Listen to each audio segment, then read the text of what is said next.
ಗೌರವ ಶುಂಭ ರಕ್ತಬೀಜ ಕೌಶಿಕೆ ಎಂಬ ತಾಳಮದ್ದಲೆಯನ್ನು ನಡೆಸಿಕೊಡಲಿದ್ದಾರೆ. ಹಿಮ್ಮೇಳದಲ್ಲಿ ಭಾಗವತಿಕೆಯಲ್ಲಿ ಕಿರಣ್ ಆಚಾರ್ಯ ಮಾಸಿಕಟ್ಟೆ, ಚಂಡೇವಾದನದಲ್ಲಿ ಮೋಹನ್ ಶೆಟ್ಟಿಗಾರ್ ಅಶ್ವತ್ಥಪುರ, ಮದ್ದಳೆ ವಾದನದಲ್ಲಿ ಜಗದೀಶ್ ಶೆಟ್ಟಿಗಾರ್ ಅಶ್ವತ್ಥಪುರ, ಚಂಡೇವಾದನದಲ್ಲಿ ದಿವಿಜೇಶ್ ಭಟ್ ಬೆಳವಾಯಿ, ಮದ್ದಳೆ ವಾದನದಲ್ಲಿ ಮನ್ವೇಶ್ ಶೆಟ್ಟಿಗಾರ್ ಕಿನ್ನಿಗೋಳಿ ಇವರು ನಡೆಸಿಕೊಳ್ಳಲಿದ್ದಾರೆ. ಚಕ್ರತಾಳದಲ್ಲಿ ಮಧುಸೂದನ್ ರಾಯರು ಇವರು ಕೂಡ ಇದ್ದಾರೆ. ಹಾಗೆಯೇ ಮುಮ್ಮೇಳದಲ್ಲಿ ಪಾತ್ರಧಾರಿಗಳಾಗಿ ಅಧಿಕಾರಿಯಾಗಿ ಶ್ರೀಯುತ ಶಿವತೀರ್ಥ ಬಿಳುಗಡೆ, ರಾವಣನಾಗಿ ಶ್ರೀಯುತ ಸದೇಶಿವ ನೆಲ್ಲಿಮರ್, ಭೀಷ್ಮರಾಗಿ ಶ್ರೀಯುತ ಕೃಷ್ಣಮೂರ್ತಿ ಮಾಯಣ್ಣ, ಗೌರವನಾಗಿ ಶ್ರೀಯುತ ಕೃಷ್ಣಮೂರ್ತಿ ಪಯ್ಯಾಡಿ, ಶುಂಭನಾಗಿ ಶ್ರೀ ಶ್ಯಾಮಸುಂದರ್ ಮಾಸ್ಟರ್ ಪಯ್ಯಾಡಿ, ರಕ್ತಬೀಜನಾಗಿ ಶ್ರೀಮತಿ ಸಾಲಿನ್ ಪ್ರಸಾದ್ ಗೋಪ್ಲು, ಕೌಶಿಕಿಯಾಗಿ ಕಿರಣ್ ಮಂಜಿತ್ ಬೈಲು ಇವರು ನಡೆಸಿಕೊಡಲಿದ್ದಾರೆ. ಮತ್ತೊಮ್ಮೆ ಎಲ್ಲರೂ ಕರತಾಳದೊಂದಿಗೆ ಕಲಾವಿದರನ್ನು ಸಾಗರಿಸುತ್ತಾ ತಾಳಮದ್ದಲೆ ಕಾರ್ಯಕ್ರಮ ಶುರು ಮಾಡುವುದನ್ನು ಮುಂದುವರಿಸಿದ್ದೇವೆ. ಧನ್ಯವಾದಗಳು. ಯಕ್ಷಗಾನ ಗಳಿಗೆ ಹಿಮ್ಮೇಳ ಕಲಾವಿದರೆಲ್ಲ ಬಂದು ನಮ್ಮನ್ನು ಸೇರಿಕೊಂಡಿದ್ದಾರೆ. ಅವರಿಗೆ ಮತ್ತೊಮ್ಮೆ ಯಕ್ಷ ಚೈತನ್ಯ ರಿಜಿಸ್ಟರ್ಡ್ ಅಶ್ವತ್ಥಪುರ ಇದರ ಪರವಾಗಿ ಸೇರಿದಂತಹ ಎಲ್ಲ ಸಜ್ಜನ ಕಲಾಬಂಧುಗಳ ಪರವಾಗಿ ಮತ್ತೊಮ್ಮೆ ಅವರಿಗೆ ಹೃತ್ಪೂರ್ವಕವಾದ ಸ್ವಾಗತವನ್ನು ಬಯಸುತ್ತಾ ಮೊದಲ ಭಾಗ ಅತಿಕಾಯ ರಾವಣ ದೊಂದಿಗೆ ಇವತ್ತಿನ ಈ ಕಾರ್ಯಕ್ರಮವನ್ನು ಆರಂಭಿಸಬೇಕು ಅಂತ ಹೇಳಿ ಭಾಗವತರಲ್ಲಿ ವಿನಂತಿ ಮಾಡಿಕೊಳ್ತಾ ಇದ್ದೇವೆ. ಗುರುಗಣಾಧಿಪತಯೇ ನಮಃ.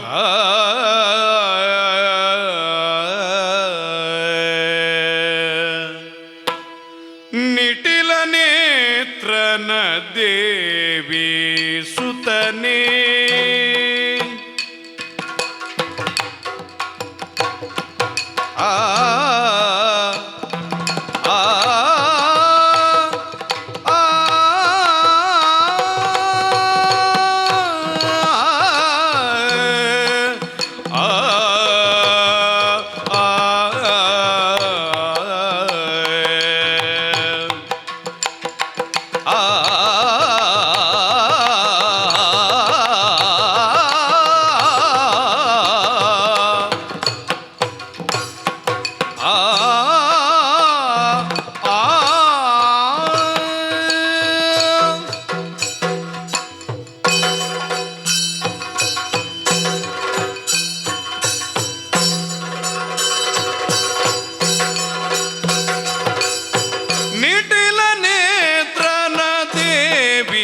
ಸುತನೇ ನಾಗಭೂಷಣ ಪ್ರಿಯನೇ ಕಟಿತಟಾಂಕಿತ ಕೋಮಲಾಂಗನೆ ಕರ್ಣಕುಂಡಲ ಧಾರನೆಯೇ ನಿಟಿಲ ನೇತ್ರನ ದೇವಿ ಸುತನೆ ನಾಗಭೂಷಣ ಪ್ರಿಯನೆ ಖಟಿತ ಟಾಂಕಿತ ಕೋಮಲಾಂಗನೆ ಕರ್ಣಕುಂಡಲ ಧಾರನೆಗೆ ಶರಣು ಸಿದ್ಧಿ ವಿನಾಯಕ ಶರಣು ವಿದ್ಯ ಪ್ರದಾಯಕ ಶರಣು ಪಾರ್ವತಿ ತನ್ನಯ ಗಜಮು ಶರಣು ಮೂಷಿಕ ವಾಗನ ಗಜಮುಖ ಶರಣು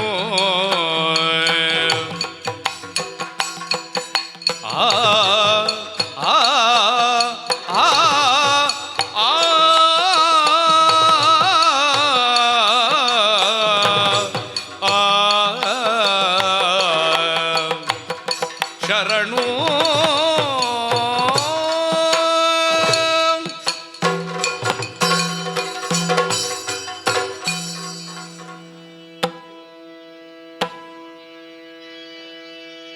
ಅಂಬುರುಗದಳ ನೇತ್ರೇ ಶ್ರೀ ದುರ್ಗಾಂಬಿಕೆಯ ಬಲಗೊಂಡು ಭಕ್ತಿಯೋಳು ಅಂಬಿಕಾ ಸುತ ವಿಘ್ನರಾಜನ ಪಿರಿದು ಸಂಸ್ತುತಿಸಿ ಅಂಬುನಿಧಿಯ ಆತ್ಮಜೆಗೆ ಕೈ ಮುಗಿದು ಅಂಬುಜಾಸನವಾಣಿಗೆರಗ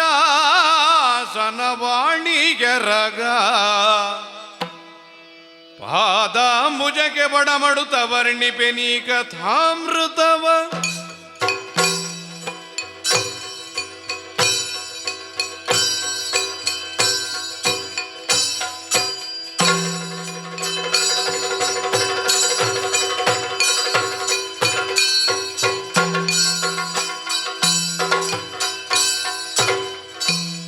ಬಳಿಕ ಮರುದಿನವಿತ್ತ ರಾವಣ ಆ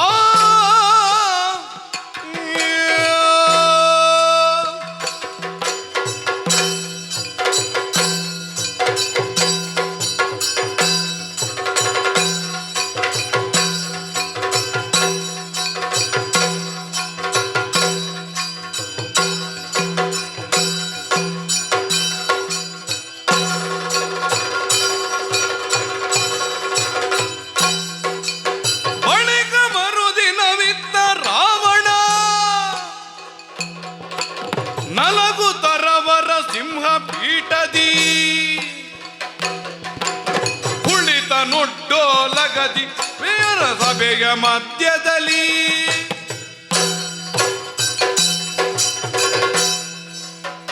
ಬಳಿಕ ಮರುದಿನ ಒಡ್ಡೋಲಗ ಸಭೆಯ ಮಧ್ಯದಿ ಕೊಟ್ಟವನು ಯಾರು? ದಶಕಂಠ ರಾವಣ. 10 ಕಂಠಗಳಿಂದ ದಶ ದಿಕ್ಕುಗಳಲ್ಲಿ ಕೇಳುವಂತೆ ಒಡ್ಡೋಲಗ ಕೊಟ್ಟಿದ್ದೇನೆ. ಯಾಕೆ? ರಾವಣ ಈ ಮಟ್ಟಕ್ಕೆ ಬರಬೇಕಾದರೆ ರಾವಣನ ಪಿತೃಗಳು ಈ ರಾವಣ ಎಷ್ಟು ಕಷ್ಟಪಟ್ಟಿದ್ದಾನೆಂದು ರಾವಣನಿಗೆ ಗೊತ್ತು. ನಮ್ಮ ಪೂರ್ವಿಕರು ಮಾಲಿ ಸುಮಾಲಿ ಮಾಲ್ಯವಂತರು ಬರುತ್ತಿರುವಂತಹ ಬೆಂಬತ್ತಿ ಬರುತ್ತಿರುವಂತಹ ಚಕ್ರಕ್ಕೆ ಹೆದರಿ ಪಾತಾಳ ಗಿರಿ ಗೌಹರಗಳನ್ನು ಸೇರಿದವರು. ನನ್ನ ತಾಯಿ ಕೈಕಸಾದೇವಿ, ನನ್ನ ಪಿತಾಮಹನಾದಂತಹ ಸುಮಾಲಿಯವರು ಕೈಕಸೆಯೊಂದಿಗೆ ಒಂದು ದಿನ ಹೇಳಿದರಂತೆ, ಕುಬೇರನ ವಿಮಾನ ಮೇಲೆ ಹೋಗುತ್ತಿರಬೇಕಾದರೆ ಅಪ್ಪ ಅದೇನು ಎಂದು ನನ್ನ ತಾಯಿಯಾದಂತಹ ಕೈಕಸ ದೇವಿಯವರು ನನ್ನ ಪಿತಾಮಹರಾದಂತಹ ಸುಮಾಲಿಯಲ್ಲಿ ಕೇಳಿದರು. ಮಗಳೇ, ಅದು ನಮ್ಮದು, ಅದು ನಮ್ಮದು, ಏನು ಮಾಡೋಣ? ಅಕ್ಕ ತಂಗಿಯಂದರು ದಿತಿ ಮತ್ತು ಅದಿತಿ. ದಿತಿಯ ಮಕ್ಕಳಿಗೆ ಈ ದುರ್ಯೋಗ, ಅದಿತಿಯ ಮಕ್ಕಳಿಗೆ ಸುಯೋಗ. ಆದರೆ ಏನು ಮಾಡೋಣ? ನಮಗೂ ಅಂತಹದೇ ಬೇಕಾದರೆ, ಕುಬೇರನಂತಹ ಪುಷ್ಪಕವೇ ಬೇಕಾದರೆ ನಾವು ಕೂಡ ವಿಶ್ರವಸು ಬ್ರಹ್ಮನಿಂದಲೇ ಸಂತಾನ ಪಡೆಯಬೇಕು ಮಗಳೇ ಅಂತ ಸುಮಾಲಿ ನನ್ನ ತಾಯಿಯಾದಂತಹ ಕೈಕಸೆಗೆ ಹೇಳಿದಾಗ, ನನ್ನ ಪಿತಾಮಹ ಸುಮಾಲಿ ತಾಯಿ ಕೈಕಸೆಯನ್ನು ವಿಶ್ರವಸು ಮುನಿಗಳ ಸೇವೆಗೆ ಕಳಿಸಿದರಂತೆ. ವಿಶ್ರವಸು ಬ್ರಹ್ಮ ಅವರ ಸೇವೆ ಮಾಡುತ್ತಾ ಮಾಡುತ್ತಾ ಮಾಡುತ್ತಾ ನಂತರ ತಿಳಿದಂತ, ಲೋಕಕ್ಕೆಲ್ಲ ತಿಳಿದಂತಹ ವಿಚಾರ, ವಿಶ್ರವಸು ಬ್ರಹ್ಮನಿಗೆ ನಾನು ಕೈಕಸೆಗೆ ಪ್ರಥಮವಾಗಿ ರಾವಣನಾಗಿ ಹುಟ್ಟಿದೆ, ಜೊತೆಗೆ ಕುಂಭಶ್ರವಣ, ವಿಭೀಷಣ, ಶೂರ್ಪನಖೆ ಎಂಬಂತಹ 4 ಮಕ್ಕಳು.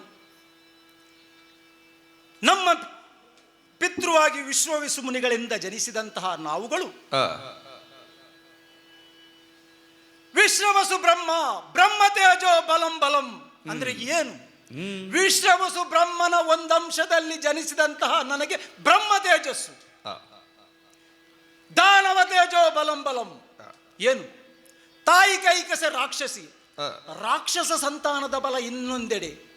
ಅತ್ತ ಬ್ರಹ್ಮತ್ವದ ಬಲವು, ಇತ್ತ ರಾಕ್ಷಸತ್ವದ ಬಲವು ಎರಡೂ ಸೇರಿ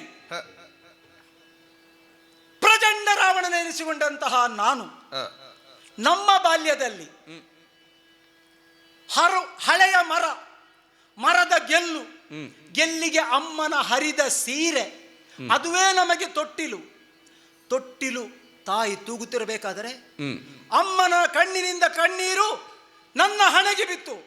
ಕಣ್ಣು ಬಿಟ್ಟು ನೋಡುತ್ತೇನೆ, ಅಮ್ಮ ಯಾಕೆ ಕಣ್ಣೀರು ಅಂತ ಕೇಳುವಾಗ, ಅದೇ ಸಂದರ್ಭದಲ್ಲಿ ಕುಬೇರ ವಾಯು ಮಾರ್ಗದಲ್ಲಿ ಪುಷ್ಪಕ ವಿಮಾನದಲ್ಲಿ ಹೋಗುತ್ತಿರಬೇಕಾದರೆ, ಮಗನೇ ಆ ವಿಮಾನವೂ ನಮ್ಮದು, ಆಳುತ್ತಿರುವಂತಹ ಲಂಕೆಯೂ ನಮ್ಮದು.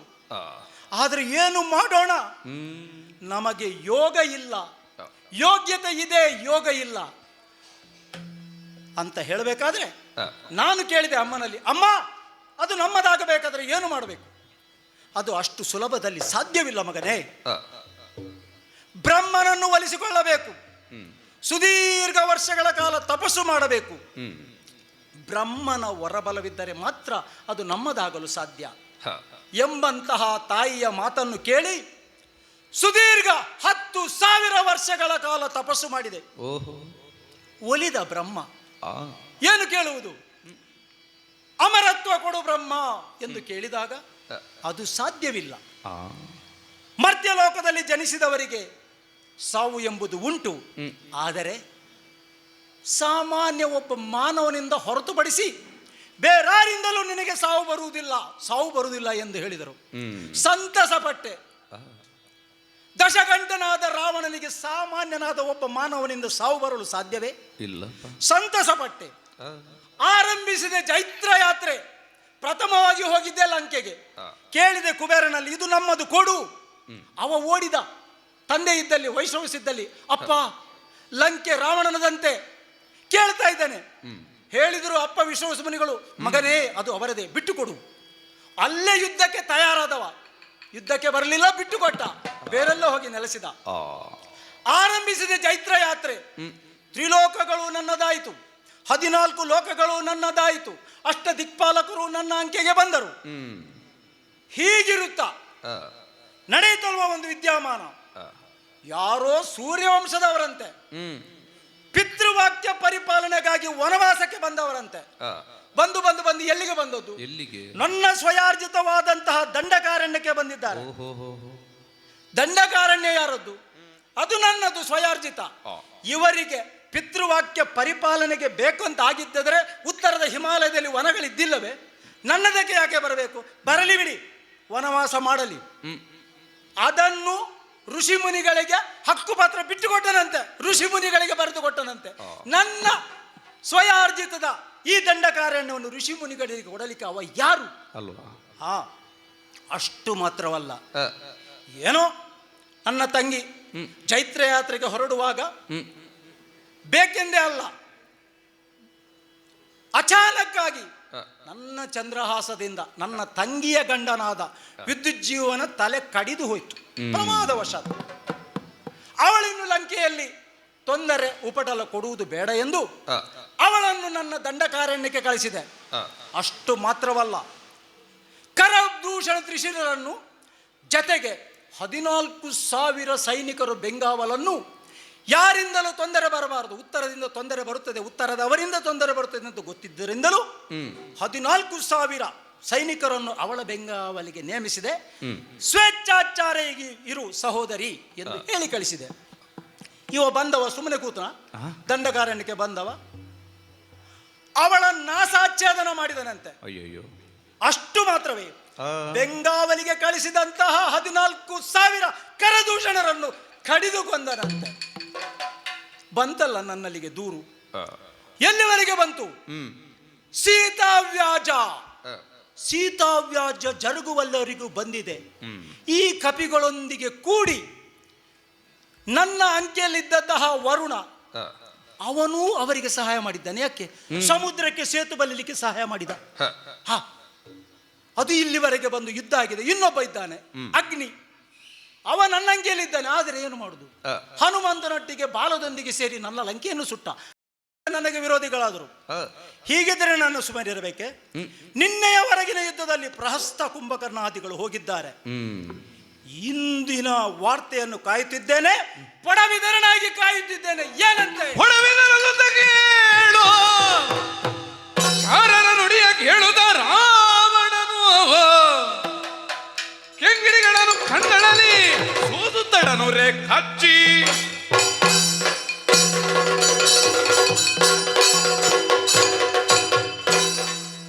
ವಾರ್ತಾವಾಹಕರು ಬಂದಿದ್ದಾರೆ.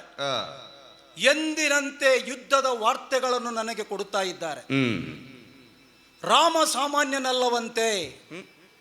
ಎಲ್ಲರ ಬಾಯಿಂದಲೂ ಕೇಳಿದ್ದು, ವಿಭೀಷಣ ಸಹಿತ. ವಿಭೀಷಣ ನನ್ನ ಚಿಕ್ಕಪ್ಪ ಅವ ರಾಮನ ಪಾಳೆಯ ಸೇರಿಕೊಂಡ. ಆ, ಅದಕ್ಕೆ ನನಗೆ ಚಿಂತೆ ಇಲ್ಲ. ಯಾಕೆ? ಯಾಕೆ? ಅದು 2 ಕೈಗಳಲ್ಲಿ ಒಂದು ಕೈಗೆ ಒಂದು ಪಾರ್ಶ್ವ ಅಂತ ಹೇಳ್ತಾರೆ. ಅದು ಬಂದರೆ ಹೇಗೆ ಒಂದು ಕೈಗೆ ಬಿದ್ದು ಹೋಗ್ತದೆ, ಬಲವೇ ಇಲ್ಲ. ಹಾಗೆ ಅದನ್ನು ನಾನು ಮೊದಲೇ ತ್ಯಜಿಸಿದ್ದೇನೆ. ಓಹೋ. ಆದರೆ ಎಲ್ಲರೂ ಹೇಳ್ತಾರೆ ಅವ ರಾಮ ದೇವರಂತೆ ದೇವರಂತೆ ದೇವರಂತೆ. ನನ್ನ ಪಾಳದಿಲ್ವ ಕೆಲವರು ಹೇಳ್ತಾರೆ ಅವ ದಶರಥನ ಮಗನಂತೆ ಸಾಮಾನ್ಯ ಮನುಷ್ಯನಂತೆ. ಹಾಗಾದರೆ ನಾನು ಈ ರಾಮನು ದೇವನೋ ಮನುಷ್ಯನೋ ಪರೀಕ್ಷಿಸಬೇಕಲ್ಲ.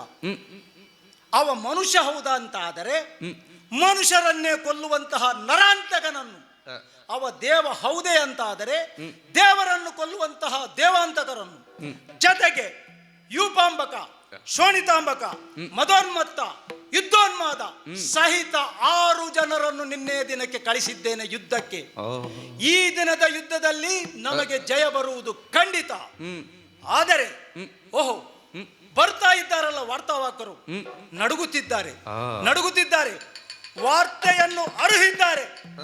ರಾಮ ಲಕ್ಷ್ಮಣರು ಸಾಯಲಿಲ್ಲವಂತೆ, ಕಳಿಸಿದಂತಹ 6 ಯೋಧರು ಸಹಿತ ಅದೆಷ್ಟೋ ಅಕ್ಷೌಹಿಣಿ ಸೇನೆ ನಾಶವಾಗಿದೆ ಅಂತೆ. ಕೊಂದವರು ಯಾರು? ಕಪಿಗಳು, ಸುಗ್ರೀವ, ಅಂಗದ, ಹನುಮಂತ ಸೇರಿ ನಮ್ಮ ದೇವಾಂತಕ ನರಾಂತಕ ಶೋಣಿತಾಂಬಕರನ್ನು ಕೊಂದಿದ್ದಾರಂತೆ. ಹಾಗಾದರೆ ಸಾಮಾನ್ಯ ಮಾನವನಾದಂತಹ ನರ ಇವ ನನ್ನ ಲಂಕೆಗೆ ಬಂದು ನನ್ನವನನ್ನೇ ಸೋಲಿಸಬೇಕಾದಂದರೆ ಆ ಬಂದಂತಹ ಕುರಿಗೆ ಕೆಂಪುಲಿ ಅಂಜುವುದೇ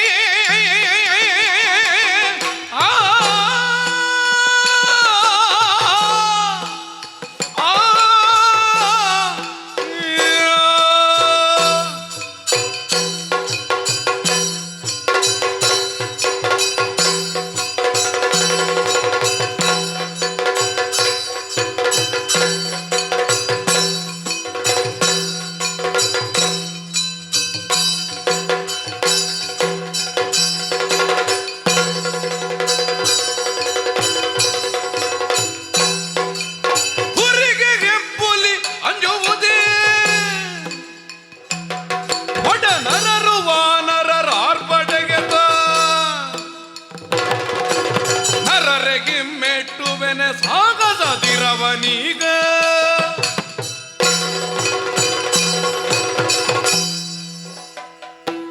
ಬಂದಂತಹ ಯಾರು? ಸಾಮಾನ್ಯ ಮಾನವ ಕುರಿ. ಇದು ನಾನು ಮೇಲ್ನೋಟಕ್ಕೆ ಕೊಡುವಂತಹ ಹೇಳಿಕೆ.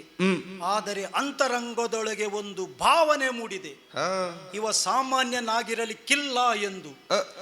ಸಮುದ್ರಕ್ಕೆ ಸೇತುವೆ ಬಲಿದಿದ್ದಾನೆ, ಅದೆಷ್ಟೋ ನಮ್ಮ ವೀರಾದಿ ವೀರರನ್ನು ಕೊಂದಿದ್ದಾನೆ, ನನ್ನ ಕಾಸ ಸೇನೆಯನ್ನೇ ಕೊಂದಿದ್ದಾನೆ. ಆದರೆ ಏನು, ಅವನೇನು ಸೋಲಿಸಲಾಗದವನೇ? ಇಂದ್ರಜಿತು ನಿನ್ನೆ ಅವನನ್ನು ಸೋಲಿಸಿದ್ದಾನೆ.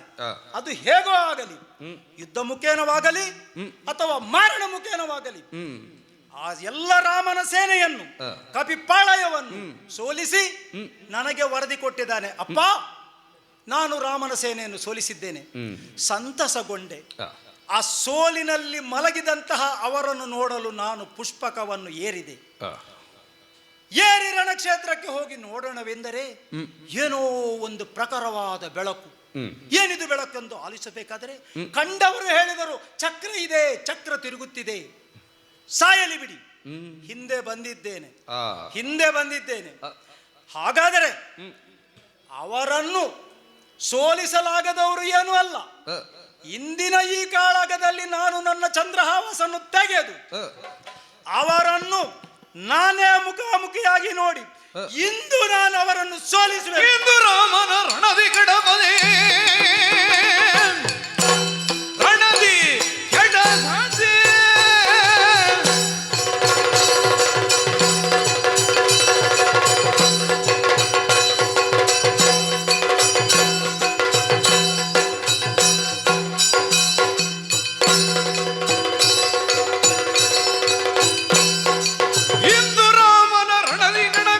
ಹಿಂದು ಮುಂದೆಡನಾದನಾದರೆ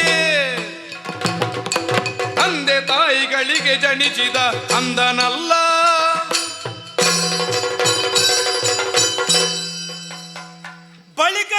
ಎಂಬುದು ನಿನ್ನೆಗೆ ನಿನ್ನೆಯ ದಿನ ಅಲ್ಲವಲ್ಲ, ಇಂದಿನ ದಿನ ಕೂಡ ಉಂಟು, ನಾಳೆಯೂ ಇದ್ದರೆ ಇದ್ದೀತು. ನನಗೆ ಪಥ ಮಾರ್ಗದರ್ಶನ ಕೊಟ್ಟವರು ನನ್ನ ಹಿರಿಯರು. ಮಗನೇ, ಹೇಗೆ ಹೋಗಬೇಕು ಆ ಪ್ರಕಾರವಾಗಿ ಸಾಗಿದ್ದೇನೆ, ಅದೇ ಪ್ರಕಾರವಾಗಿ ನಡೆದಿದ್ದೇನೆ ಇಲ್ಲಿವರೆಗೂ. ಯಾಕೆ? ಒಂದು ಹೆಣ್ಣಿಗೆ ಆದ ಅವಮಾನವನ್ನು ಆ ಹೆಣ್ಣಿನಿಂದಲೇ ತೀರಿಸಬೇಕು ಎಂಬಂತೆ ಕದ್ದು ತಂದವ ನಾನು. ಹೌದು, ಕದ್ದು ತಂದದಂತೆ ಹೇಳ್ತಾರೆ, ಹೇಳಿಕೊಳ್ಳಿ. ನಾನು ಹಾರಿಸಿ ತಂದವನನ್ನು ಅಂತಃಪುರಕ್ಕೆ ಸೇರಿಸಿಕೊಳ್ಳಬೇಕಿತ್ತಲ್ವ. ಇಲ್ಲಿ ಜನ ತಿಳಿದುಕೊಳ್ಳಬೇಕು ರಾವಣ ಅಂದ್ರೆ ಏನು ಅಂತ. ಅವಳನ್ನು ಮುಟ್ಟದೆ ಅಶೋಕವನದಲ್ಲಿಟ್ಟಿದ್ದೇನೆ. ರಾವಣನನ್ನು ಹೇಳುತ್ತಾರೆ ಹೆಣ್ಣು ಪಾಕನೆಂದು. ಹಾಗಾದ್ರೆ ನಾನು ಅಂತಃಪುರಕ್ಕೆ ಸೇರಿಸಿಕೊಳ್ಳಬಹುದಿತ್ತು, ಸೇರಿಸಿಕೊಳ್ಳಿಲ್ಲ. ಇಲ್ಲಿವರೆಗೆ ನಡುಗಿದೆ. ನನ್ನವರು ಸತ್ತಿದ್ದಾರೆ. ಹಾಗಾದರೆ ಇಂದಿನ ದಿನ ನಾನೇ ಹೊರಡುತ್ತೇನೆ ಯುದ್ಧಕ್ಕೆ. ಹೊರಟಂತಹ ಯುದ್ಧದಲ್ಲಿ ಬಂದಂತಹ ಸಮಸ್ತ ಕಪಿಗಳ ಹಸುವನ್ನು ಹಿಂಡುತ್ತೇನೆ. ಅಷ್ಟು ಮಾತ್ರವೇ, ರಾಮ ಲಕ್ಷ್ಮಣರು ಕರರ ವೈರಿಗಳಂತೆ ಅವರನ್ನು ತುಂಡರಿಸುತ್ತೇನೆ. ಒಂದು ವೇಳೆ ಇಂದಿನ ದಿನದ ಯುದ್ಧದಲ್ಲಿ ನಾನು ಹಿಂದು ಮುಂದಾದರೆ ಹಿಂದೆ ಏನು ಮುಂದೆ ಏನು ಅದನ್ನು ಬಿಡಿಸಿ ಹೇಳಬೇಕಾಗಿಲ್ಲ, ಅದು ನಿಮಗೆ ಅರ್ಥ ಆಗ್ತದೆ. ಅದು ಅಪೋಷಕನ ವಾದೀತು. ಒಂದು ವೇಳೆ ಹಿಂದು ಮುಂದಾದರೆ ನನ್ನ ಪಿತೃ ವಿಶ್ರಾವಸು ಮುನಿ, ನನ್ನ ತಾಯಿ ಕೈಕಸಾದೇವಿ ಅವರಿಗೆ ಹುಟ್ಟಿದ ಮಗನೇ ಅಲ್ಲ. ಅಷ್ಟು ಮಾತ್ರವಲ್ಲ, ಏನಿದು ಕಾಣುವುದು ಮುಖದಲ್ಲಿ? ಮೀಸೆ. ನನ್ನ ತುದಿ ಮೀಸೆಯನ್ನು ತಿರುಗಿ ಹೊರಡುತ್ತೇನೆ ಯುದ್ಧಕ್ಕೆ, ಹೊರಡುತ್ತೇನೆ.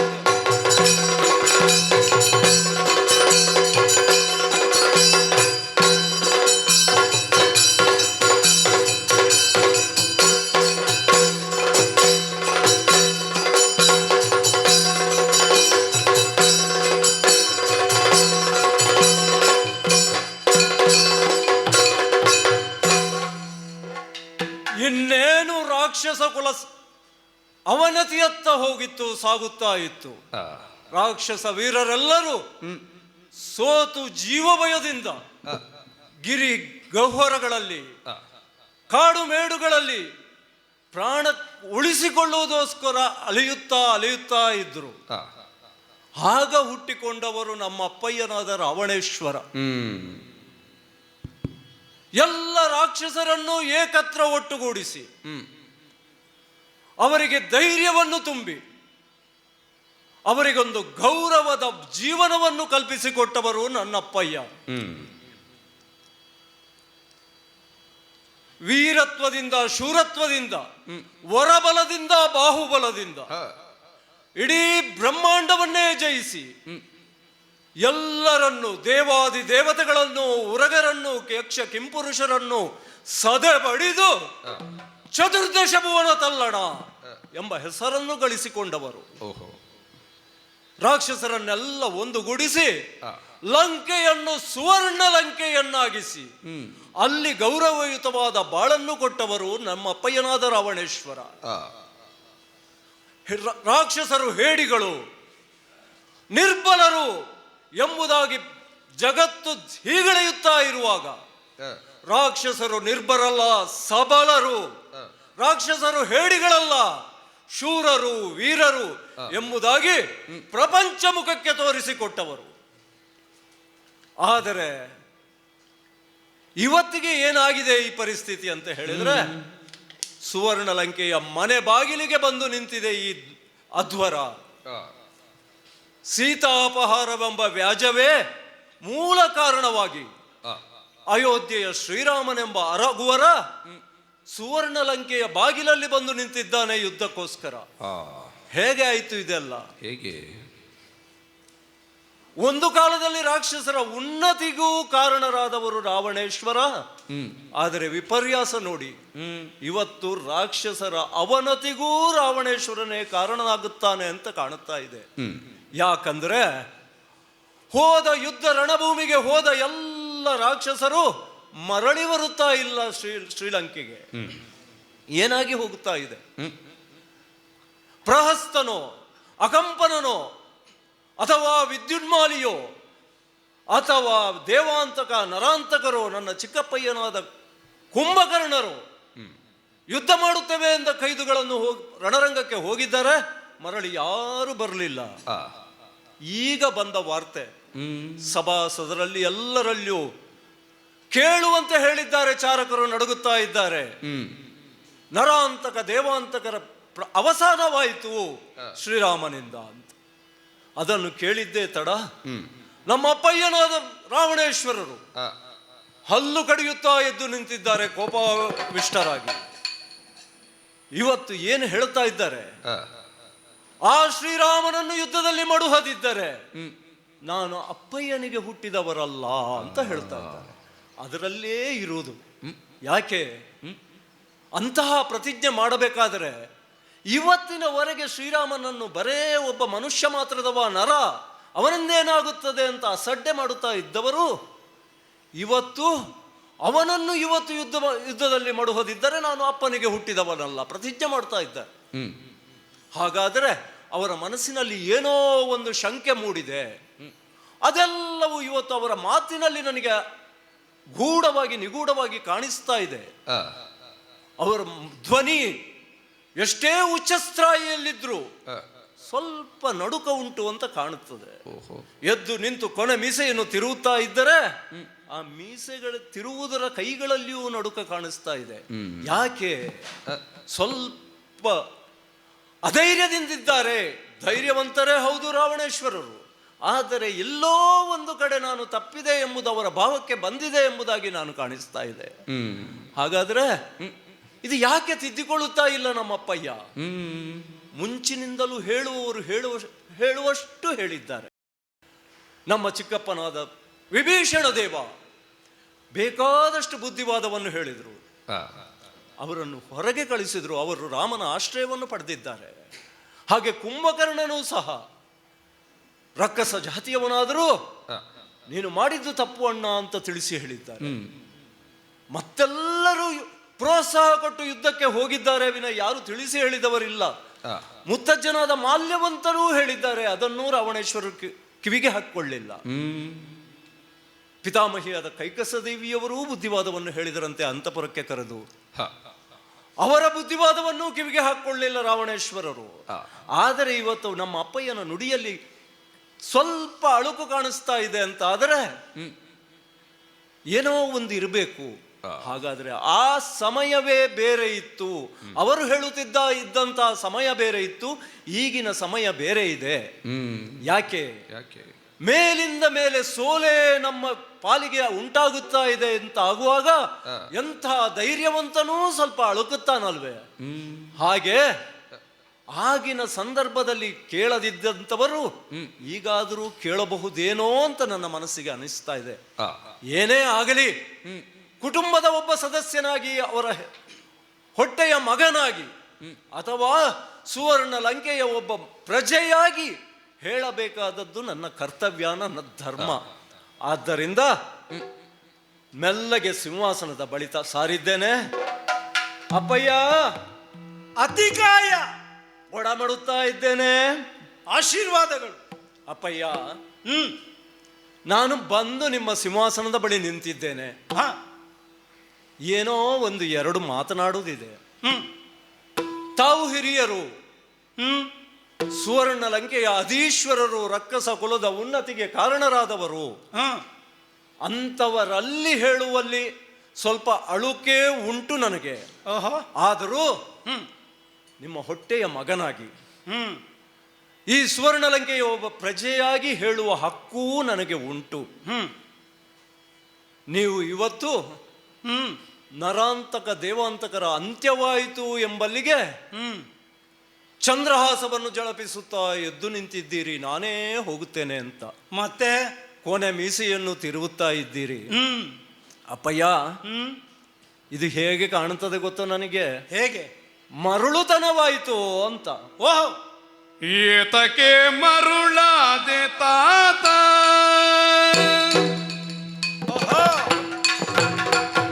ತಾತ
ಸರ್ವರ ರಕ್ಷಿಸುವ ಎಲ್ಲರನ್ನೂ ದೈವದವನು. ರಕ್ಷಿಸುವವನು. ಮುಕುತಿದಾಯಕನು ಶಾಶ್ವತನು, ಮುಕುತಿದಾಯಕನು ಶಾಶ್ವತನು, ನಿನ್ನ ಯುಕುತಿ ನಡೆಯದ ದಿವಸ್ತು ರಾಘವನು.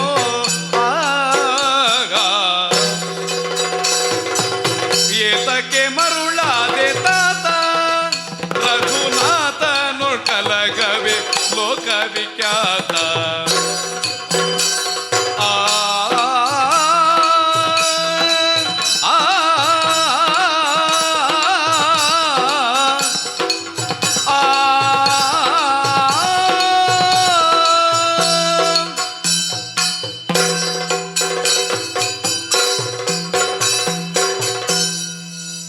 ತಾತ, ಧಾನ್ಯ ಮಾಲಿನಿ ಕುಮಾರ,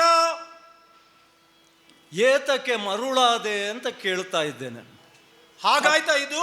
ತಪ್ಪು ತಿಳಿಯಬೇಡಿ, ಹಾ, ನನಗೆ ಹಾಗೆ ಕಾಣಿಸ್ತಾ ಇದೆ. ಮರುಳುತನವಾಯ್ತೋ ಇದು ಅಂತ. ತಪ್ಪು ತಿಳಿಯಲಾರೆ. ಯಾಕೆ? ಯಾಕೆ ಗೊತ್ತೋ?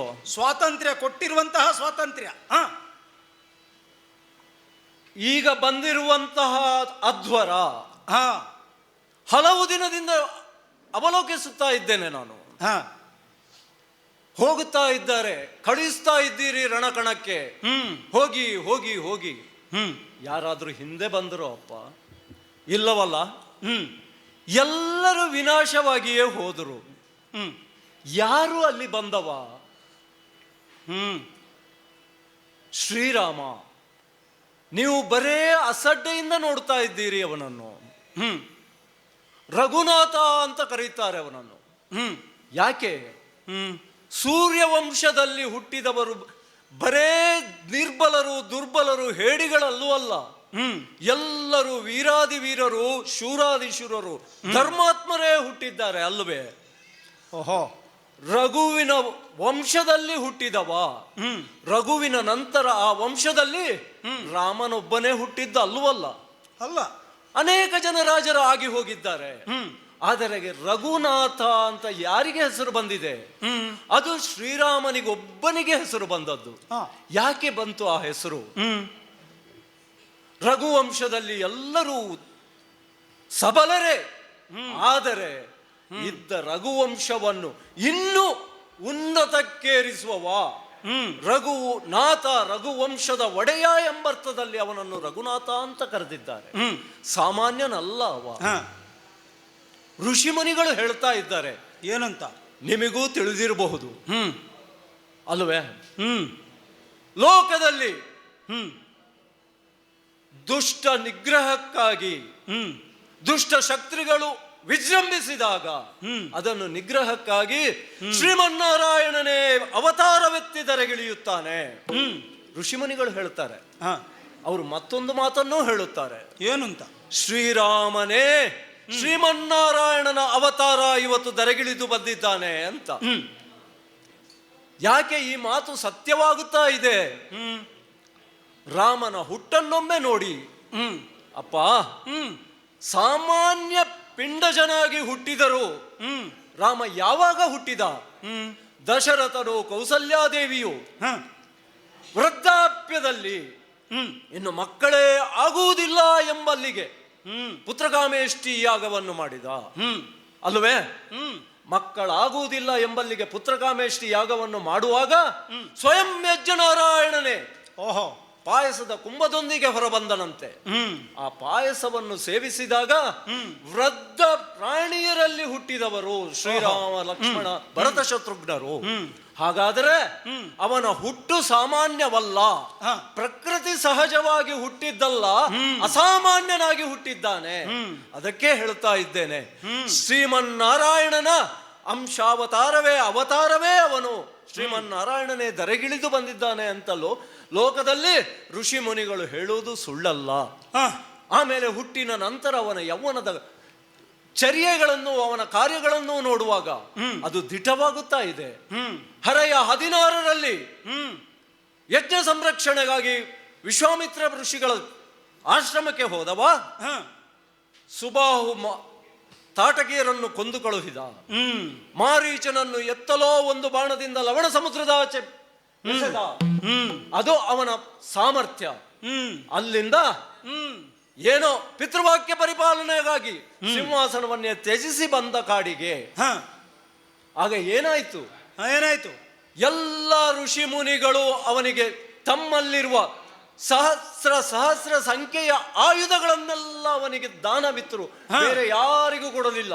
ಮತ್ತೂ ಒಂದಿದೆ, ಪರಸ್ಪರ ದಕ್ಷಿಣ ಧ್ರುವ ಉತ್ತರ ಧ್ರುವದಂತಹ ವಸಿಷ್ಠ ವಿಶ್ವಾಮಿತ್ರರು ಶ್ರೀರಾಮನಿಗಾಗಿ ಒಂದಾದರು.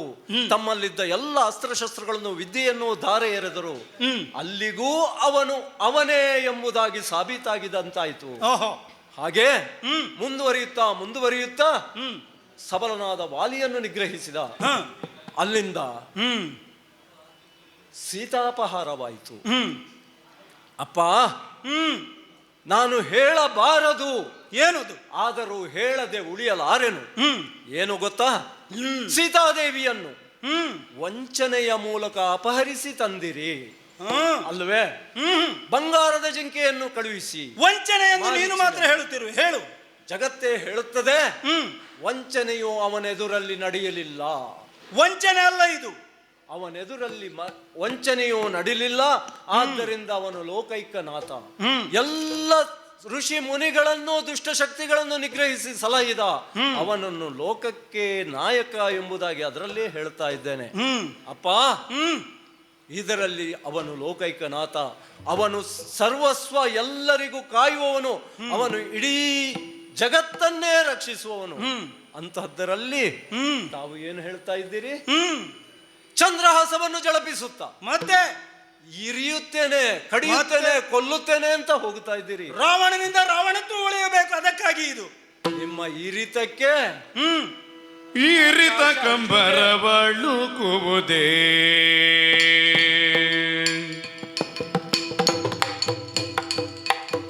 ತಾತ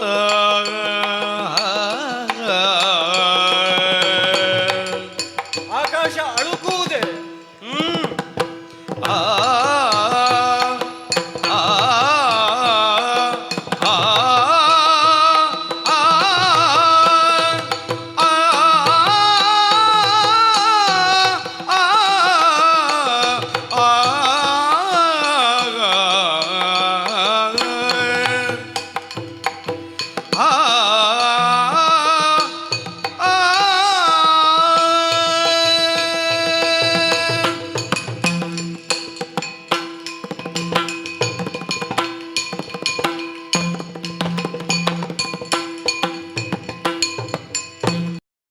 ಕಂಬರವಳು ಕುವುದೇಗೆ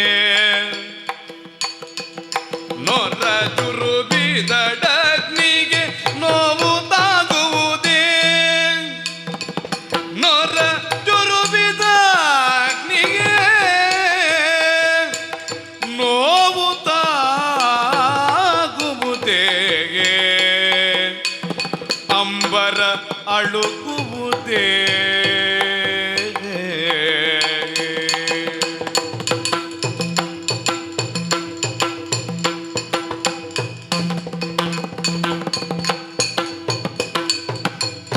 ಇರುವೆ ಕಚ್ಚಿದರೆ ಬೆಚ್ಚುವುದೇ, ಇರುವೆ ಕಚ್ಚಿದರೆ ಬೆಚ್ಚುವುದೇ. ಸುರಗಿರಿಯು ನಿನ್ನಡವಡ ರಾಘವನೊಳು ಒಪ್ಪುವುದೇ. ಇರುವೆ ಕಚ್ಚಿದರೆ ಬೆಚ್ಚುವುದೇ.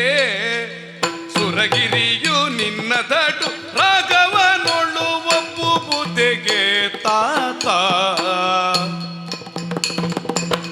ಏತಕ್ಕೆ ಮರುಳಾದೆ ತಾತ, ರಘುನಾಥನೊಳ್ ಕಲಗವೆ ಲೋಕವಿಖ್ಯಾತ. ತಾತ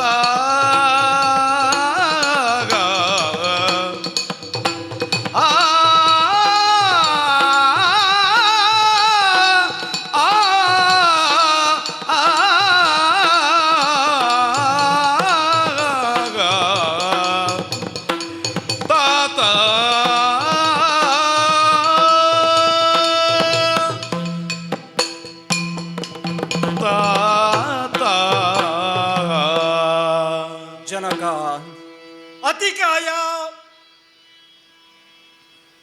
ಆಕಾಶ ಏನಿದೆ ಆಕಾಶದಲ್ಲಿ? ಅನಂತವಾದದ್ದದು, ಹೌದು ಅಲ್ಲವೇ? ಅದಕ್ಕೆ ಆದಿಯೂ ಇಲ್ಲ, ಅಂತ್ಯವೂ ಇಲ್ಲ. ಅವಕಾಶ ಏನಿಲ್ಲ, ಖಾಲಿ ನಿರಾಕಾರ. ಈಗ ಅದು ನನ್ನ ಅಂಕೆಯಲ್ಲೇ ಇದೆ. ಸೂರ್ಯ ಚಲಿಸಬೇಕಾದ್ರೂ ನನ್ನ ಅನುಮತಿ ಬೇಕಾದಕ್ಕೆ. ಹೌದು, ಸೂರ್ಯ ಚಲಿಸುವಾಗಲೂ ಅನುಮತಿ ಬೇಕು ಈಗ. ಆದರೆ ಆ ಆಕಾಶಕ್ಕೆ ಇರಿಯುತ್ತೇನೆ ಅಂತ ಹೊರಟ್ರೆ ಒಬ್ಬ ಏನಾಗುತ್ತದೆ? ಆಕಾಶಕ್ಕೆ ನೋವಾಗುತ್ತದೋ? ಏನಿಲ್ಲ, ಒಂದು ಮಾತುಂಟು, ಗಾಳಿಯಲ್ಲಿ ಗುದ್ದಿ ಮೈನೋಯಿಸಿಕೊಳ್ಳುವುದು ಅಂತ, ಹಾಗೆ ಆಗುತ್ತದೆ. ಶ್ರೀರಾಮನೆಂಬುವವನು ಆಕಾಶದೆತ್ತರದವನು. ಓಹೋ, ಅವನಿಗೆ ಇರಿಯುತ್ತೇನೆ ಅಂತ ಹೋದರೆ ಆಕಾಶಕ್ಕೆ ಇರಿದಂತೆ ಆಗುತ್ತದೆ. ಓಹೋ, ಅಲ್ಲವೇ? ಜನಕ, ಒಂದು ದೀಪದ ಜ್ವಾಲೆ ಉಂಟು. ಹೌದು.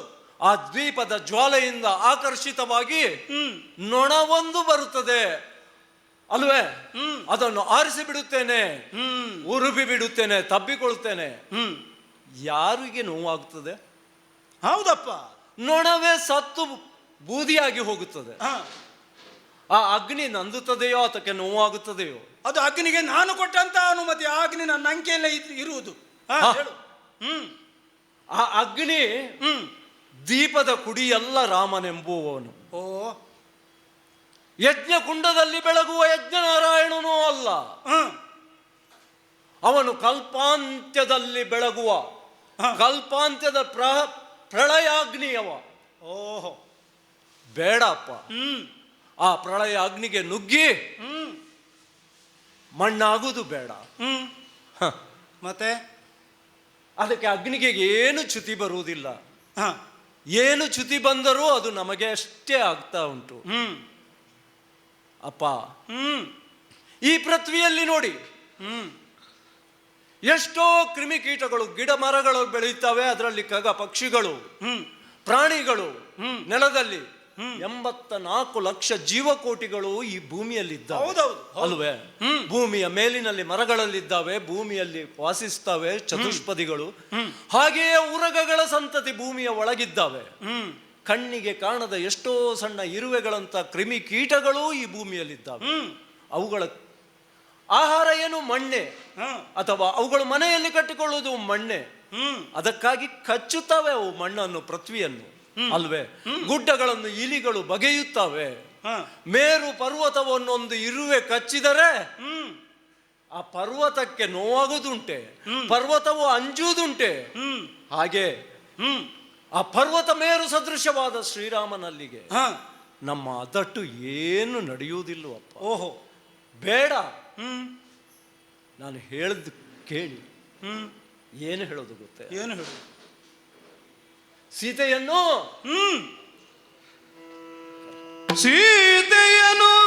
ರಘುವರನಿಗಿತು, ಸೀತೆಯನು ರಘುವರನಿಗಿತು.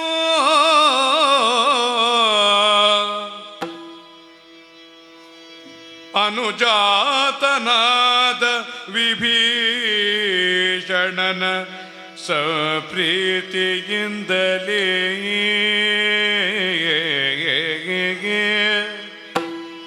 ಅನುಜಾತನಾದ ವಿಭೀಷಣನ ಸಂಪ್ರೀತಿಯಿಂದಲೇ ಕರೆತಂದು ರಾಜ್ಯವನಾಳುವುದು ಸುಖದೇ. ಸೀತೆಯನು ರಘುವರನಿಗಿತ್ತನು ಜಾತನಾದ ವಿಭೀಷಣನ ಸಂಪ್ರೀತಿಯು ಕರೆತದು ರಾಜ್ಯವನಾಳುವುದು ಸುಖದಿಯೇ. ನೀತಿಯಿಂದತಿ ಕಾಯ ನುಸುರಿದನು ಸೀತೆಯನು ರಘುವರನಿಗಿತು. ಆ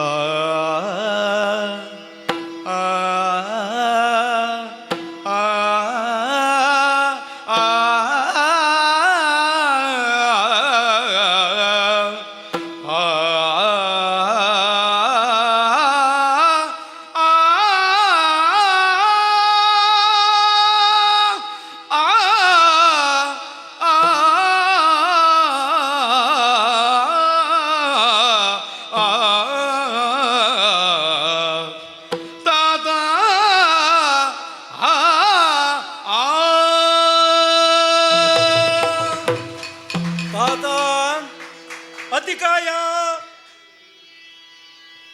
ನೀವು ಮತ್ತೆ ಮತ್ತೆ ಹ ಶ್ರೀರಾಮನಲ್ಲಿ ಧುರವನ್ನೇ ಬಯಸುತ್ತಾ ಇದ್ದೀರಿ. ಹ ಆ ದಿನದಿಂದ ನೋಡಿ ಪಂಚವಟಿಯಲ್ಲಿ ಏನಾಯಿತು. ಹ್ಮ್ ಕಡುಗಲಿ ಕರ ಏನು ಸಾಮಾನ್ಯನೇ. ಹ ಅವನನ್ನು ಹ್ಮ್ ನಮ್ಮ ಜನಸ್ಥಾನದಲ್ಲಿ ಅವನನ್ನು ಗಡಿ ಸೈನ್ಯವಾಗಿ ನಿಲ್ಲಿಸಿದವರು ತಾವು. ಹೌದೌದು. ಅಲ್ಲಿ ಏನಾಯಿತು? ಏನಾಯ್ತು? ನಿತ್ತ ನಿಲುವಿನಲ್ಲಿ ಹ್ಮ್ ಕರದೂಷಣ ತ್ರಿಶೂರರೊಂದಿಗೆ 14,000 ರಾಕ್ಷಸ ವೀರರನ್ನು ಕೊಂದು ಮಡವಿದ. ಹ ಆಮೇಲೆ ಬೆವರೊರಿಸಿಕೊಂಡನಂತೆ ಶ್ರೀರಾಮ. ಕೇಳಿದ್ದೇನೆ. ಅಲ್ವೇ? ಹ್ಮ್ ಸಾಮಾನ್ಯನಲ್ಲ. ಹ್ಮ್ ನಮ್ಮ ಯಾವ ಅದಟೂ ಅವನಲ್ಲಿ ನಡೆಯುವುದಿಲ್ಲ ಎಂಬುದಕ್ಕಾಗಿ ಹೇಳ್ತಾ ಇದ್ದೇನೆ. ಹ ಆಮೇಲೆ ವಿರಾಧನೆಂಬುವವನು, ಹೌದು. ಅಲ್ಲವೇ, ಹ್ಮ್ ಸೀತಾದೇವಿಯನ್ನು ಎತ್ತಿಕೊಂಡು ಹೋದನಂತೆ ಕಾಡಿನಲ್ಲಿ. ಹ್ಮ್ ರಾಮ ಲಕ್ಷ್ಮಣರು ಈ ಬಾಣವನ್ನು ಹೊಡೆದಾಗ ಹ್ಮ್ ಅವನನ್ನು ಅಲ್ಲಿ ಬಿಟ್ಟು ಇವರಿಬ್ಬರನ್ನು ತನ್ನ ಮುಷ್ಟಿಯಲ್ಲಿ ಹಿಡಿದುಕೊಂಡನಂತೆ. ಹ್ಮ್ ಆ ಮುಷ್ಟಿಯಲ್ಲಿ ಇರುವಾಗಲೇ ಖಡ್ಗದಿಂದ ಅವನನ್ನು ಕೈಯನ್ನು ಕತ್ತರಿಸಿ ಅವನಿಗೆ ಅದೇನೋ ಅವನು ಗಂಧರ್ವನಂತೆ ಶಾಪಗ್ರಸ್ತನು. ಕೇಳಿದ್ದೇನೆ. ಆದರೆ ವೀರನೇ ಹೌದಲ್ಲ, ಹ್ಮ್ ಅಂತವನನ್ನು ಕಡಿದು ಚೆಲ್ಲಿದ್ದಾರೆ. ಹ್ಮ್ ಆಮೇಲೆಯೂ ಅಷ್ಟೇ ಹ್ಮ್ ನೋಡಿ, ಅವನಿಗೆ ಸಹಾಯಕವಾಗಿ ನೀವು ಹೇಳ್ತಾ ಇದ್ದೀರಿ, ಸೂರ್ಯ ನನ್ನ ಮಾತು ಕೇಳುತ್ತಾನೆ, ಅಗ್ನಿ ನನ್ನ ಕೈಯಲ್ಲಿದ್ದಾನೆ, ವಾಯು ನಾನು ಹೇಳಿದಾಗ ಬೀಸುತ್ತಾನೆ. ಅಷ್ಟ ದಿಕ್ಪಾಲಕರು ನನ್ನ ವಶದಲ್ಲೇ ಇರುವುದು. ಆದರೆ ಈಗ ವಿರೋಧ ತೋರಿಸ್ತಾ ಇದ್ದಾರೆ ಯಾಕೆ ಅಂತಲೂ ಗೊತ್ತಾಗಿದೆ. ಆದರೆ ಯಾಕೆ ಇದ್ದಾನೆ ಈಗಿಲ್ಲ ಅವರು? ಯಾಕೆ? ಯಾಕೆ? ಸಮುದ್ರ ದಡದಲ್ಲಿ ಬಂದು ಹ್ಮ್ ಸೇತುವೆ ಸಮುದ್ರವನ್ನು ಹೇಗೆ ದಾಟುವುದು ಎಂಬ ಯೋಚನೆಯಲ್ಲಿದ್ದಾಗ ವರುಣದೇವನೇ ಪ್ರತ್ಯಕ್ಷನಾಗಿ ಶ್ರೀರಾಮನಿಗೆ ನಾನು ಜಾಗವನ್ನು ಬಿಟ್ಟುಕೊಡುತ್ತೇನೆ, ಸೇತುವೆಯನ್ನು ಕಟ್ಟಿ ಎಂಬುದಾಗಿ ಹೇಳಿದ. ಅಲ್ಲವೇ? ನನ್ನವನೇ ವರುಣ ಅವನೊಟ್ಟಿಗೆ ಸೇರಿಕೊಂಡ. ಹೇಳು. ಹಾಗೆ ಯಾವ ಪಕ್ಷವು ಬಲಾಢ್ಯವಾಗಿರುತ್ತದೋ ಆ ಪಕ್ಷಕ್ಕೆ ಸೇರಿಕೊಳ್ಳುತ್ತಾರೆ. ಅದು ಪ್ರಕೃತಿ ನಿಯಮವೇ ಆಗಿದೆ. ಹೌದು, ಅದು ಹೌದು, ಪ್ರಕೃತಿ ನಿಯಮ. ಹಾಗೆ ಎಷ್ಟೋ ಜನ ವೀರರು ಹೇಳ ಹೆಸರಿಲ್ಲದಂತೆ ನಾಶವಾಗಿ ಹೋಗಿದ್ದಾರೆ ಇಷ್ಟು ದಿನ ಆಗಿರುವಂತಹ ಯುದ್ಧದಲ್ಲಿ. ಹೌದಪ್ಪ. ಅಲ್ಲವೇ? ಅಪ್ಪ, ತಾವು ಕೂಡ ಬೇಸರಿಸಬಾರದು. ತಾವು ಕೂಡ ರಣರಂಗಕ್ಕೆ ಹೋಗಿ ಒಮ್ಮೆ ಸೋತು ಹಿಂದಿರುಗಿದ್ದೀರಿ. ಓಹೋ, ಅಲ್ವೇ? ನೆನಪು ಮಾಡಿಕೊಳ್ಳಿ, ತಮ್ಮನ್ನು ಹೀಗಳೆಯುವುದಲ್ಲ. ಆದರೆ ಹೇಳು ಹೇಳು, ಕೊಟ್ಟ ಸ್ವಾತಂತ್ರ್ಯ ಹೇಳು. ಅಪ್ಪ, ಸ್ವಾತಂತ್ರ್ಯವೋ ಮತ್ತೊಂದು, ಆದರೆ ಹೇಳುವುದು ನನ್ನ ಕರ್ತವ್ಯ, ನನ್ನ ಧರ್ಮ ಎಂಬುದಕ್ಕಾಗಿ ಹೇಳುತ್ತಾ ಇದ್ದೆ. ತಾವು ಅವನನ್ನು ಅರ್ಥೈಸಿಕೊಳ್ಳಿಲ್ಲ ಎಂಬುದಾಗಿ ನಾನು ಹೇಳ್ತಾ ಇರೋದು. ವಿಭೀಷಣ ದೇವರು ಹೇಳುವಾಗ ನನ್ನ ಚಿಕ್ಕಪ್ಪನೇ ತಮಗೆ ಹೇಳಿದ್ರಂತೆ ಸೀತಾದೇವಿಯನ್ನು ಮರಳಿ ರಾಮನಿಗೊಪ್ಪಿಸು, ದುರ ಬೇಡ ಎಂಬುದಾಗಿ ಹೇಳಿದರೆ ನೂಕಿರೋ ಅವನನ್ನು ಸಭೆಯಿಂದ ತಮ್ಮ ಆಜ್ಞೆ ಆಯಿತು. ಹೌದಪ್ಪ, ನನ್ನ ವಿಚಾರಕ್ಕೆ ವಿರೋಧವಿದ್ದವರಿಗೆ ಹಾಗೆ ಯಾರೂ ನೂಕುವುದು ಬೇಡ, ನಾನೇ ಹೋಗುತ್ತೇನೆ ಅಂತ ಹೊರಟು ಹೋದರು. ಅವರು ಶ್ರೀರಾಮನಲ್ಲಿ ಶರಣು ಬಂದರು, ಅಭಯವನ್ನಿತ್ತಿದ್ದಾನಂತೆ. ಹೌದೌದು, ಪಕ್ಷಾಂತರಿ ಅವನು. ಅಭಯವನ್ನಿತ್ತಿದ್ದಾನೆ, ನಿನ್ನನ್ನು ಕಾಪಾಡುತ್ತೇನೆ ಅಲ್ವೇ? ಹಾಗಿರುವಾಗ ಅತಿಯಾದ ಆತ್ಮವಿಶ್ವಾಸ ಬೇಡ ಅಪ್ಪ. ನನ್ನದೊಂದು ಸೂಚನೆ. ಏನು ಸೂಚನೆ ಅದು? ತಪ್ಪು ತಿಳಿಯಬಾರದು ತಾವು. ಒಂದು ಸಂಸಾರದಲ್ಲಿ ಒಡಕುಂಟಾದರೆ ಆ ಮನೆಯ ಛಿದ್ರ ಛಿದ್ರವಾಗಿ ಹೋಗುತ್ತದೆ ಅಲ್ವೇ? ಆ ಒಂದು ಮನೆ ಛಿದ್ರವಾದರೆ ಒಂದು ಗ್ರಾಮದಲ್ಲಿರುವ 10 ಮನೆಗಳಲ್ಲೂ ಅದರ ಪರಿಣಾಮ ಬೀರುತ್ತದೆ ಅಲ್ವೇ? ಆ ಒಂದು ಊರಿನಲ್ಲಿ ಪರಿಣಾಮ ಬಿದ್ದರೆ ಇಡೀ ರಾಜ್ಯಕ್ಕೆ ಒಂದು ಪರಿಣಾಮ ಉಂಟಾಗುತ್ತದೆ, ದುಷ್ಪರಿಣಾಮ. ಇದು ರಾಜ್ಯವಾಳುವ ಅರಸನ ಮನೆಯಲ್ಲಿಯೇ ಒಡಕುಂಟಾದರೆ ಏನಾಗುತ್ತದೆ? ಪ್ರಜೆಗಳ ಮನೆಯಲ್ಲೆಲ್ಲವೂ ಒಡಕುಂಟಾಗುತ್ತದೆ. ಪ್ರಜೆಗಳು ರಾಜನಿಗೆ ಕೊಡುವ ಗೌರವವನ್ನು ಕಡಿಮೆಯಾಗುತ್ತದೆ. ಪ್ರಜೆಗಳ ಮನದಲ್ಲಿ ರಾಜನ ಬಗ್ಗೆ ಒಂದು ಅಸಡ್ಡೆ ಮೂಡುತ್ತದೆ. ಅರಸನ ಮನೆಯಲ್ಲೇ ಬಿರುಕುಂಟಂತೆ ನಮ್ಮ ಮನೆಯಲ್ಲಿ ಹೇಗಿದ್ರೆ ಏನು ಅಲ್ವೇ? ಆ ಬಿರುಕು ಉಂಟಾಗಿದೆ. ಯಾಕೆ? ವಿಭೀಷಣ ದೇವ ತಮ್ಮನ್ನು ತೊರೆದು ಹೊರಗೆ ಹೋಗಿದ್ದಾನೆ. ಅಲ್ಲಿಗೆ ಆ ಬಿರುಕನ್ನು ಸರಿಪಡಿಸುವ ಮಾರ್ಗವೂ ಉಂಟು. ತಂದೆ, ತಾವು ಮನಸ್ಸು ಮಾಡಿದರೆ ಎಲ್ಲವೂ ಆಗುತ್ತದೆ. ತಾವು ಮನಸ್ಸು ಮಾಡಬೇಕು. ಏನು ಮನಸ್ಸು ಮಾಡಬೇಕು ಹೇಳು. ಸುಖದಿ ಬಾಳುವಂತೆ ನೋಡಬೇಕು. ಹಾ ಹೇಗೆ ಗೊತ್ತು? ಹಾ ಹೊರಗೆ ಕಳಿಸಿದಂತ ತಮ್ಮನಾದ ವಿಭೀಷಣ ದೇವನನ್ನು ಮರಳಿ ಕರಿಬೇಕು. ಹಾ ಯಾವಾಗ ವಿಭೀಷಣ ದೇವ ಮರಳಿ ಬರ್ತಾರೆ, ಹಾ ನಮ್ಮೊಂದಿಗೆ ಸೇರ್ತಾರೆ, ಆವಾಗ ನಮ್ಮ ಸಂಸಾರದಲ್ಲಿದ್ದ ಒಡಕು ಕಡಿಮೆಯಾಗುತ್ತದೆ, ಒಡಕಿಲ್ಲದಂತಾಗುತ್ತದೆ. ಆಗ ನಮ್ಮ ಸಂಸಾರ ನೇರ್ಪುಗೊಳಿಸುತ್ತದೆ. ಹೌದಪ್ಪ, ಅದಕ್ಕೆ ಈಗ ಏನ್ ಮಾಡ್ಬೇಕು? ಅರಸನ ಸಂಸಾರ ನೇರ್ಪುಗೊಂಡರೆ ಸುವರ್ಣ ಲಂಕೆಯಲ್ಲಿ ನೆಮ್ಮದಿ ನೆಲೆಸುತ್ತದೆ. ಅದಕ್ಕೆ ಏನು ಮಾಡಬೇಕು ಅಂತ ಹೇಳಿದ್ರೆ, ಸೀತಾದೇವಿಯನ್ನು ರಾಮನಿಗಿತ್ತು ಅದಕ್ಕೆ ಮಾಡಿದ ತಪ್ಪಿಗೆ ಕ್ಷಮೆಯನ್ನು ಯಾಚಿಸಿ ಅವನನ್ನು ಗೌರವಪೂರ್ವಕವಾಗಿ ಕಳುಹಿಸಿಕೊಟ್ಟು, ವಿಭೀಷಣ ದೇವನನ್ನು ಗೌರವಪೂರ್ವಕವಾಗಿ ಸುವರ್ಣಲಂಕೆಗೆ ಕರೆಕೊಟ್ಟು ಸುಖದಿ ಬಾಳಬೇಕಪ್ಪ. ಕೇಳು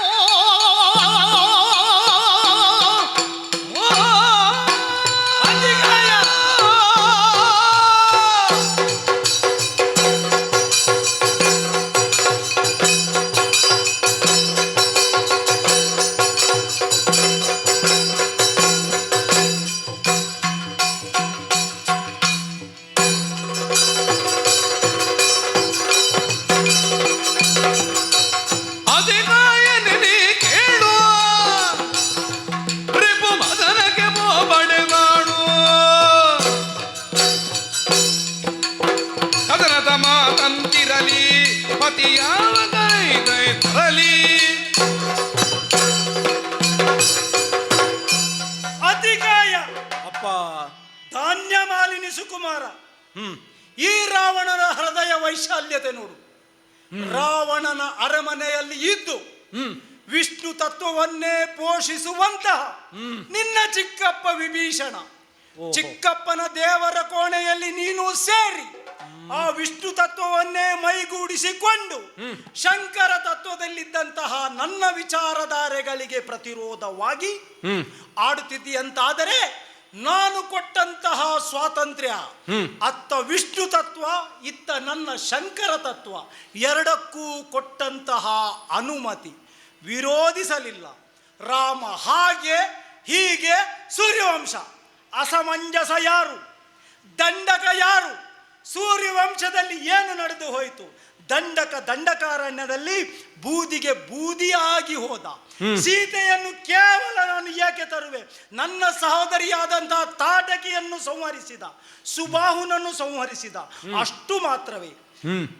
ಗಂಡ ಇಲ್ಲದಂತಹ ಒಂದು ವ್ಯವಸ್ಥೆಯಲ್ಲಿರುವಂತಹ ಶೂರ್ಪೈಕಿಯ ನಕಿಯ ನಾಸಾಛೇದನ ಮಾಡಿದ. ಹಾಗಾಗಿ ಹೆಣ್ಣಿಗೆ ಆದಂತಹ ಅಪಮಾನವನ್ನು, ಮುಳ್ಳನ್ನು ಮುಳ್ಳಿನಿಂದಲೇ ಚುಚ್ಚಬೇಕು ಎಂಬಂತಹ ನೆಲೆಯಲ್ಲಿ ಸೀತೆಯ ನಾನು ತಂದೆ ಮಾತ್ರವಲ್ಲ ಅಪಹರಿಸಿದೆ ಎಂದು ನೀನೇ ಹೇಳುವೆ.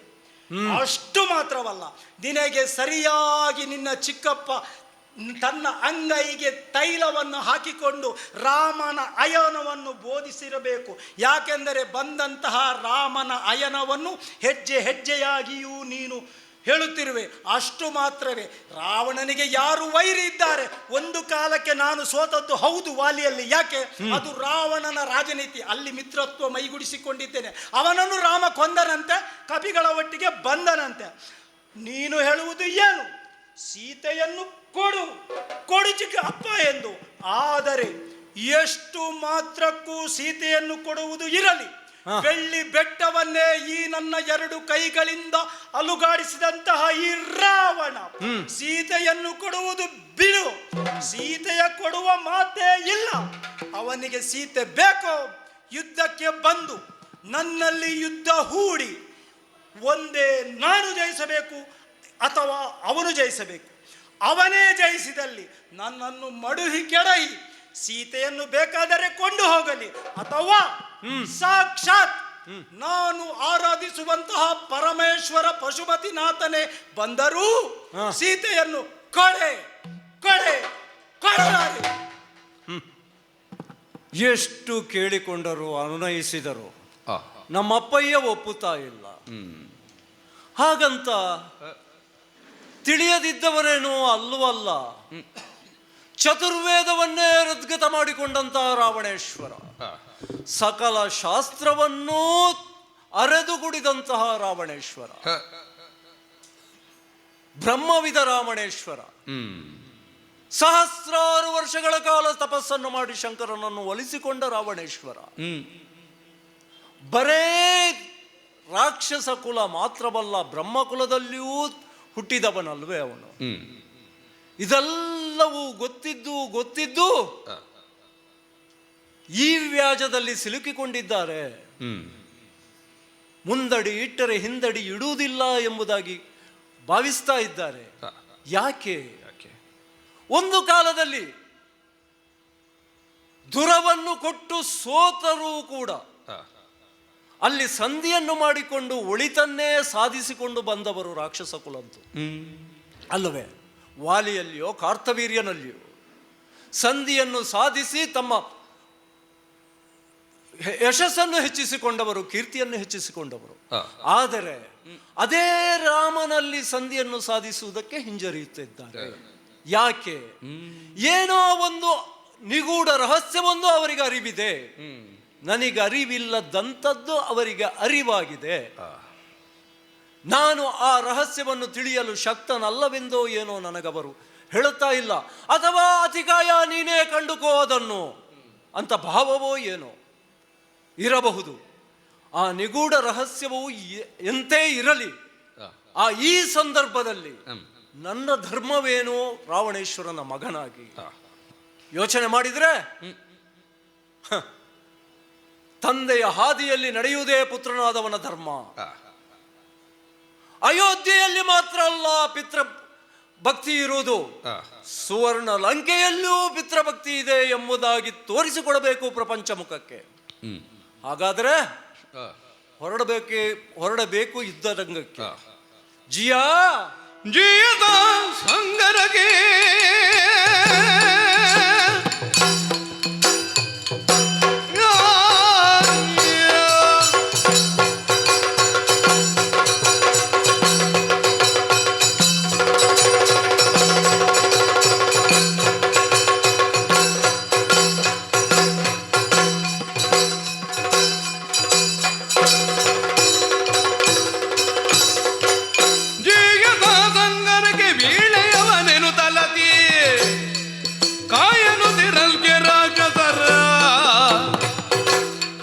ರಾಯನಾಥನಿಗೆ ಪುಂಬಟ್ಟಲಲ್ಲಿ ವೀಳ್ಯವನು ಪ್ರಿಯದಲ್ಲಿ ಕೊಟ್ಟು ಕಡುಗಿದನು.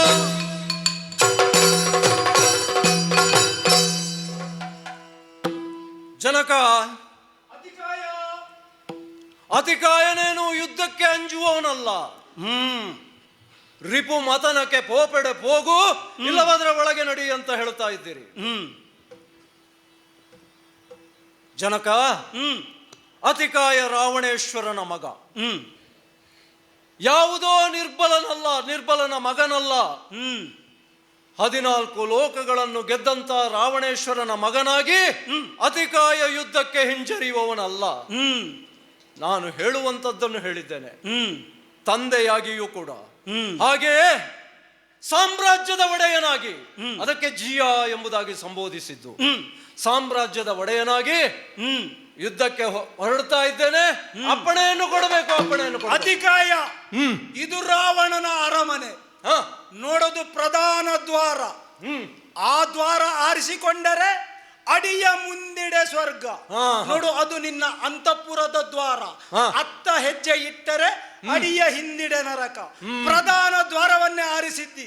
ಈಗೋ ಚಿನ್ನದ ಬಟ್ಟಲಲ್ಲಿ, ಹೊನ್ನದ ಹರಿವಾಣದಲ್ಲಿ ವೀಳ್ಯವನ್ನು ಇಟ್ಟು ಯುದ್ಧಕ್ಕೆ ಅನುಮತಿ ಕೊಟ್ಟಿದ್ದೇನೆ. ಹೋಗಿ ಬಾ, ಜಯಶಾಲಿ ಆಗು ಬಾ ಮಗನೇ. ಅಪ್ಪಣೆಯಾಗಿದೆ.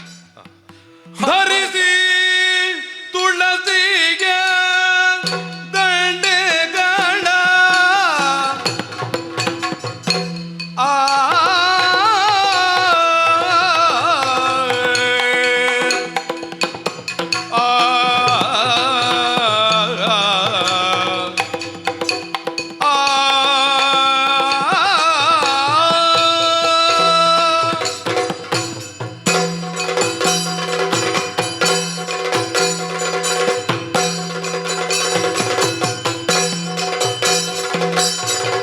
ಧರಿಸಿ ತುಳಸಿಯ ದಂಡೆ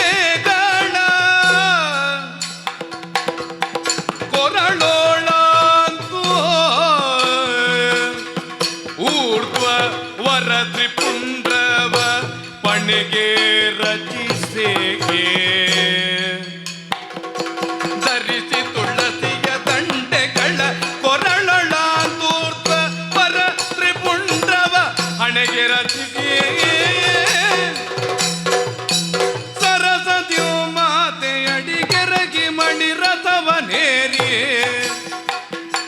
ಸರಸದ್ಯೋ ಮಾತೆಯಡಿಗೆರಗಿ ರಥವೇರಿ ಪೊರಟನತಿ ಕಾಯನಾವಸಗೆ ಧರಿಸಿ ತುಳಸಿಯ ದಂಡೆಗಳ ಅತಿಕಾಯ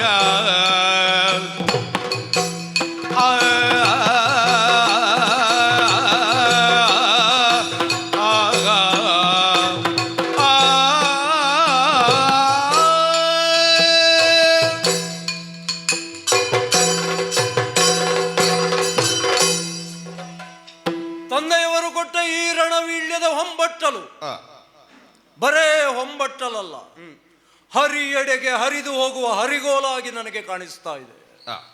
ಆ ಹರಿಗೋಲನ್ನೇ ಇರಬೇಕು, ಹರಿಯೆಡೆಗೆ ಸಾಗಬೇಕು.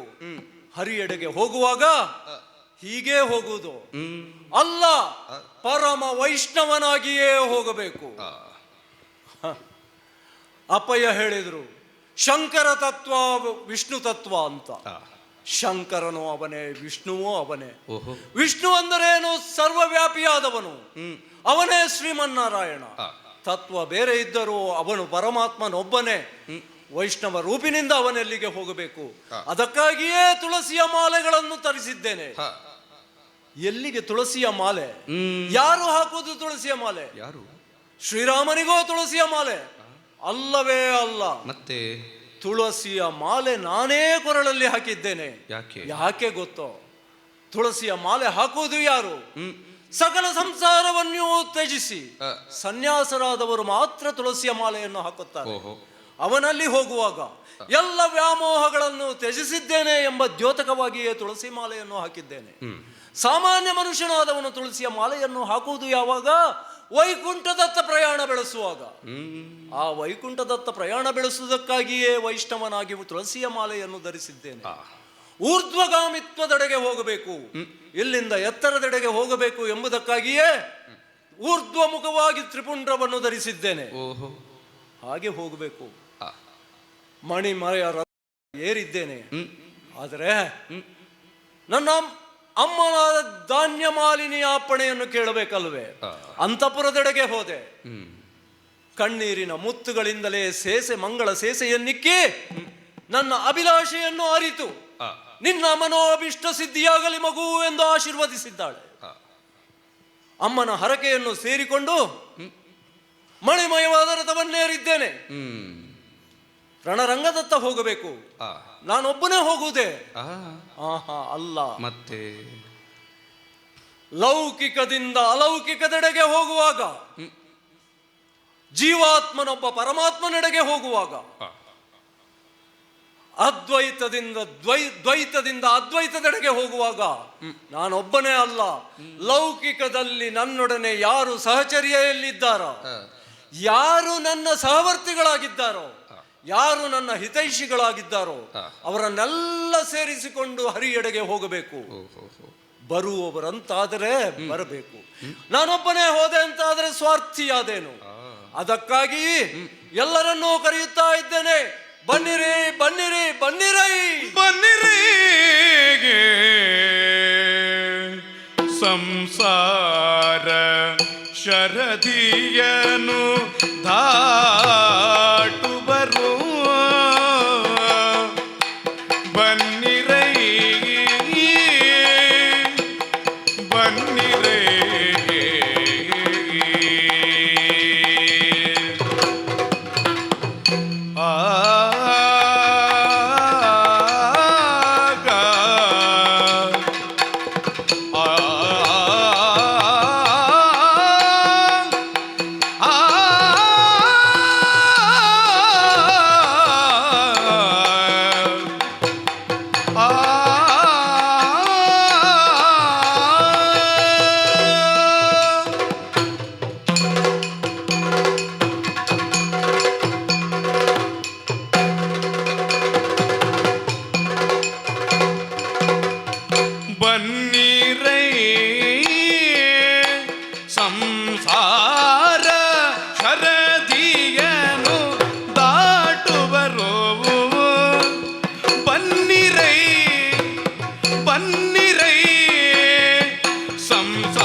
ಸಾಹಸವಿಲ್ಲದೆ ಸುಲಭದಿರಲಿ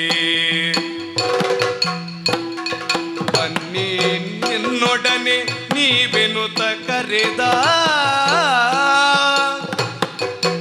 ಬನ್ನಿರೈ ಸಂಸಾರ ಶರದಿಯನು ದಾಟು ಬರೋ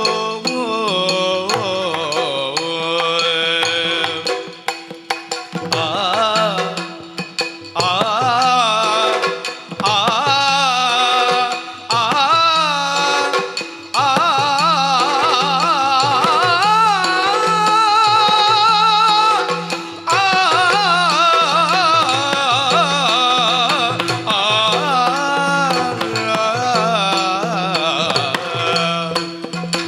ಬನ್ನಿರೈ